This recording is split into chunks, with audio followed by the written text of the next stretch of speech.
Gjatë kësaj karrierë në Itali si menaxher, cili ka qenë ai lojtari që ke shitur më shumë, ke blerë më shumë, lojtari që ka pasur shumë të madhe? Jo, në shifra,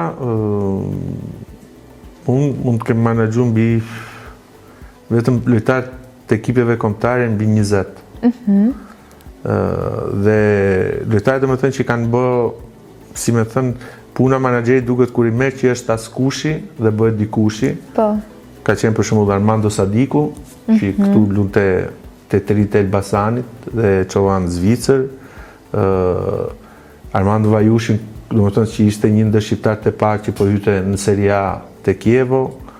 Bogdani që është legjend e futbollit shqiptar, po edhe Ledian Memushaj, Emanuel Endoj, domethënë kam filluar me brezin e parë shqiptarëve të Shqipërisë dhe pastaj ju dedikohem më tepër shqiptarëve që